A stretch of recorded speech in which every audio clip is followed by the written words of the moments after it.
Alright guys, so today we're going to check out two brand new phones from the company Poco. And I've just recently started covering phones on the channel and I've already covered several different Poco phones. Which brings me to the point that I think Poco's kind of in a race with themselves to see how many phones they can release within a year. And so the two that we're going to check out today is the brand new Poco M5 and the Poco M5S. We're going to kind of talk about them side by side because I think they gave some features to one phone to make it kind of have a slight advantage over the other, and the pricing on both is about the same. Now, both of these come in a 4 gigabytes of RAM with 64 gigabytes of storage, or you can get the upgraded version at 6 gigabytes of RAM with 128 gigabytes of storage. And we're going to start with the pricing. For the 4 gigabytes of RAM with 64 gigabytes of storage, the M5 comes in at $149, or the M5S comes in at $169. Now, if you want the upgraded version,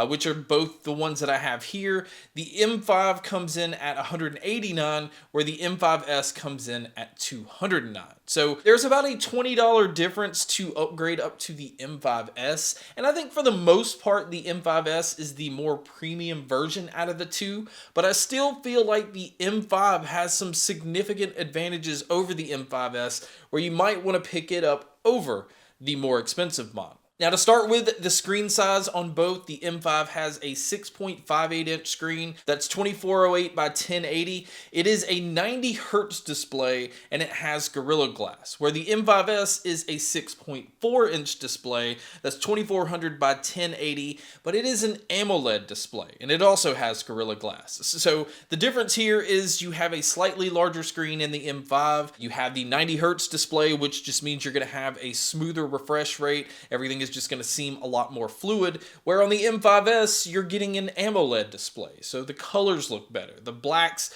in the backgrounds of things are just, everything looks slightly darker, so it makes your colors pop a lot more on the M5S display over the M5. Again, this is two different advantages on each phone, so it's really going to come down to what you're looking for. Now, both phones have a headphone jack, which I like to see. The M5S is using dual speakers, where the M5 just has a single mono speaker. So from a media standpoint, having the AMOLED display and the dual speakers already gives the advantage to the M5S. Now, both use a side fingerprint scanner, which I'm a huge fan of. Both have an IR blaster, so if you want to use it as a remote for different devices at home, you can. And they both also have the dual SIM trays with the micro SD slot. Now, you can upgrade these, I think, up to 1 terabyte micro SD cards, which gives you plenty of storage.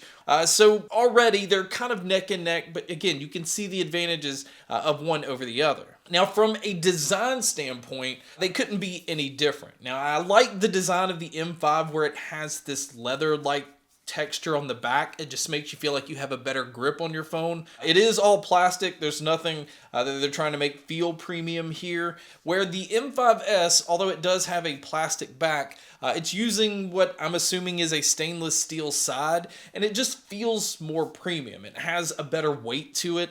So you feel like you're getting a more premium device in the M5S just based off the design and the feel over the M5.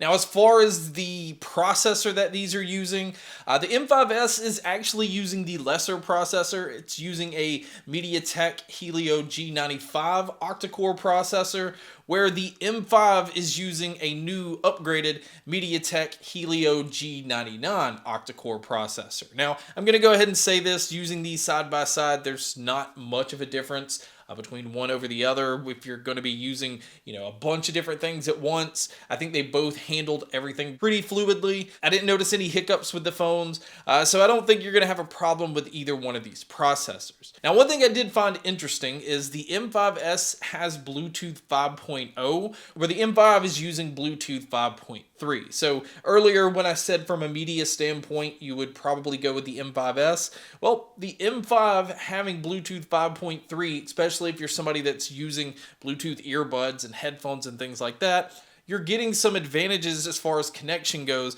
by using the M5. Now, both are running the MIUI 13 operating system over Android 12, where everything just kind of works very fluidly, but it's as close to stock Android as you can get. I don't think they're really trying to do much to make it seem like it's this completely different operating system. So if you're used to Android, you're going to be used to using both of these phones right out of the box. Now, as far as dust and water protection, the M5 doesn't actually have any kind of protection at all. Not that I've seen. I couldn't find an official IP rating on these, where the M5S has IP53. So it does have slight water protection, although not very much, but it does give you a little bit more peace of mind than using the M5. Now, as far as the battery on both of these, both of them have a 5,000 milliamp battery. I noticed that both phones got me through the day with no issues, but the fast charging is where both of these phones have some differences. Now, the M5 has 18 watt fast charging, where the M5S has 33 watts. So if you're somebody that likes to just top off your phone throughout the day, you're going to be able to do that a little bit faster with the M5S. But again, both of these phones, I had no issue using them a whole day without needing to charge them at all. Now, inside the box for both of these, and this is kind of the same with any Poco phone, you do get a USB-C cable, you do get the charging brick, and then it also comes with a clear case to go on the phone. Now, the cases that they come with on the phone, I think they're basically like throwaway cases, because I used the M5 more than I did the M5S, and I noticed within a week the little flap that covers the USB-C port already wouldn't go back and just kind of snap in. So don't expect much out of the cases that come with these phones, but they are free, so at least it's keeping your phone from getting scratches on the outside. Now, as far as the cameras that both of these phones have, now this is what is usually most important to people now, because they're using their phones as cameras before anything else. There is some noticeable differences between the two. The M5 comes with a triple camera system, where the M5S has a quad camera system. Now, the triple camera system on the M5, you're getting a 50 megapixel main camera, a 2 megapixel depth camera, a 2 megapixel macro lens, and then it has a 5 megapixel selfie camera. Now, the video shooting on this phone can only go up to 1080, where the M5S on its quad camera system, you get a 64 megapixel main camera, a 2 megapixel depth camera, a 2 megapixel macro lens, a 118 degree wide angle lens, and a 13 megapixel selfie camera. But you also get 4K video shooting on the M5S. So that is a huge advantage if you're somebody that likes to take a lot of video. You're going to get a better selfie camera, and you're also getting a better main camera. I think from a phone standpoint and from sharing these online, you're not going to really see much of a difference between one over the other. But the 4K video shooting definitely gives the M5S a huge advantage. So my overall opinion, and this is basically from like everyday use, is you will notice that the M5S just feels like a more premium phone, and having that AMOLED display just means things look better. It is a easier phone to see outside. It just gets brighter than the M5 does. I do like the dual speakers, especially if you're somebody that does like to listen to content just out loud if you're not going to use headphones. And it does take slightly better photos, and that 4K video really is some nice points to get the M5S, where I feel like the M5 is just more of a phone that fits my needs, because I like the leather textured feel that the back of this phone has. I never felt like it was going to slip out of my hand. It does have these slightly better processors, so if that's something that matters to you, it's just going to be that you're getting a newer processor than what's in the M5S.